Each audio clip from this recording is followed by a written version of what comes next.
Then the people of the land took Jehoahaz the son of Josiah, and made him king in his father's stead in Jerusalem. Jehoahaz was 23 years old when he began to reign, and he reigned 3 months in Jerusalem.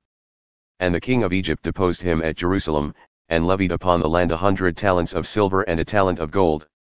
And the king of Egypt made Eliakim his brother king over Judah and Jerusalem, and changed his name to Jehoiakim. And Necho took Jehoahaz his brother and carried him to Egypt.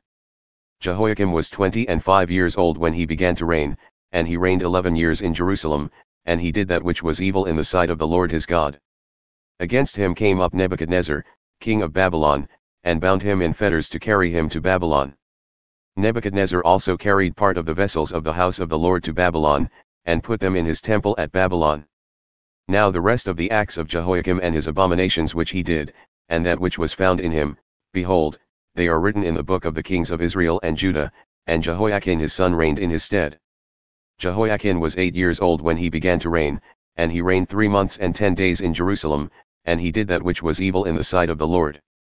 And when the year had expired, King Nebuchadnezzar sent and brought him to Babylon with the goodly vessels of the house of the Lord, and made Zedekiah his brother king over Judah and Jerusalem. Zedekiah was 21 years old when he began to reign, and reigned 11 years in Jerusalem. And he did that which was evil in the sight of the Lord his God, and humbled not himself before Jeremiah the prophet who spoke from the mouth of the Lord. And he also rebelled against King Nebuchadnezzar, who had made him swear by God, but he stiffened his neck and hardened his heart from turning unto the Lord God of Israel. Moreover all the chief of the priests and the people transgressed very much after all the abominations of the heathen, and polluted the house of the Lord which he had hallowed in Jerusalem. And the Lord God of their fathers sent to them by his messengers, rising up early, and sending, because he had compassion on his people and on his dwelling place. But they mocked the messengers of God, and despised his words, and misused his prophets, until the wrath of the Lord arose against his people, till there was no remedy. Therefore he brought upon them the king of the Chaldeans, who slew their young men with the sword in the house of their sanctuary, and had no compassion upon young man or maiden, old man, or him that stooped with age, he gave them all into his hand.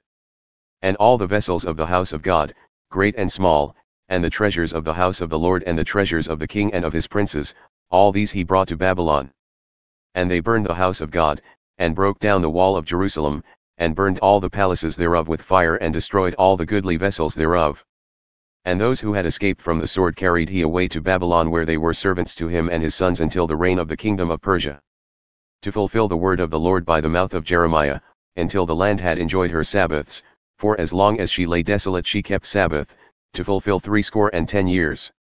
Now in the first year of Cyrus king of Persia, that the word of the Lord spoken by the mouth of Jeremiah might be accomplished, the Lord stirred up the spirit of Cyrus king of Persia, so that he made a proclamation throughout all his kingdom and put it also in writing, saying, Thus saith Cyrus king of Persia, all the kingdoms of the earth hath the Lord God of heaven given me, and he hath charged me to build him a house in Jerusalem, which is in Judah. Who is there among you of all his people? The Lord his God be with him, and let him go up.